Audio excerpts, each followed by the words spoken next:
Salut à tous, aujourd'hui on part à la découverte de la première limousine 100% électrique, la Mercedes EQS. Après le QC et le QA, place donc à la version électrique de la classe S, comme vous pouvez le voir dans le style, mais vraiment dans la pure tradition des derniers modèles 100% électriques de la marque. Un gabarit assez impressionnant, 5,22 m, et pourtant on n'a pas vraiment l'impression que cette EQS soit si longue. Ça c'est grâce aux effets de style, vous voyez, on a vraiment l'impression qu'elle a été dessinée d'un seul trait, des feux à l'arrière jusqu'aux optiques avant, un capot très prononcé qui vient plonger sur cette calandre pleine, logique avec l'électrique, des jantes immenses. Là on a du 21 pouces et puis une ceinture de caisse assez haute et quand même un effet on va dire coupé 4 portes assez réussi. Permet d'afficher une silhouette, une ligne assez dynamique pour son gabarit. Je répète, 5,22 m, un poids entre 2,5 tonnes et 2,6 tonnes suivant les versions.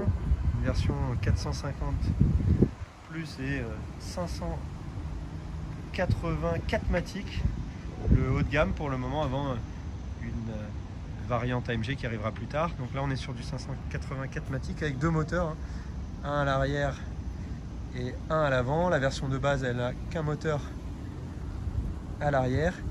Pour cette version là on a une puissance de 523 chevaux. Pour la 450 on a une version puissance de 433 chevaux. Que vous dire de plus à part qu'elle est truffée de technologie. Regardez, ça commence avec l'ouverture des portières entièrement électrique. Voilà, tac. Regardez, je vais m'installer à bord et j'appuie sur la pédale de frein et la portière se referme toute seule.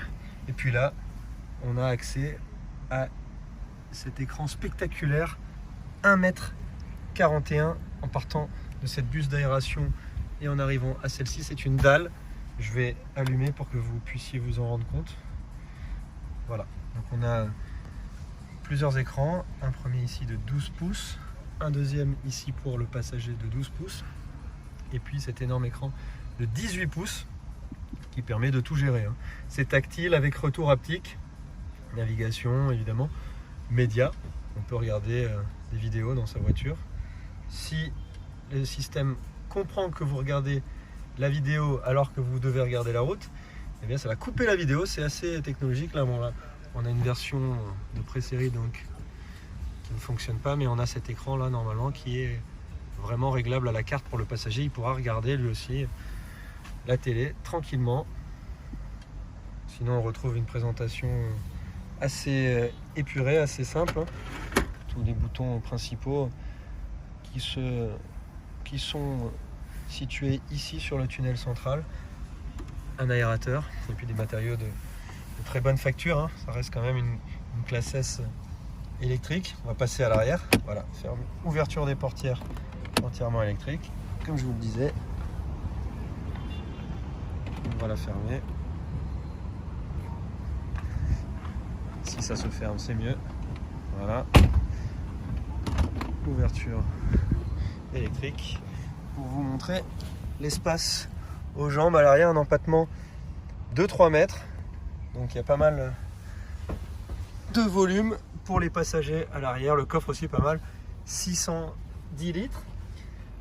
Les performances sont assez intéressantes, 6 secondes 2 pour le 0 à 100 pour la version 450 et 4 secondes pour la version 580. Qu'est-ce que je peux vous dire de plus? Ah oui, une autonomie très impressionnante de 780 km en cycle WLTP sur la version 450 plus, dotée de la batterie de 107,8 kWh. C'est une batterie que l'on retrouve sur les deux versions et qui offre donc une plage d'utilisation assez large, une recharge à 100 kW possible, 80% de la batterie récupérée en seulement 30 minutes, et puis un tarif qui oscillera entre 120 et évidemment quasi 200 000 € si vous optez pour toutes les options, notamment eh bien, les futures options qui arriveront sur cette EQS, comme la projection d'informations sur la route, ou encore l'affichage tête haute assez impressionnant.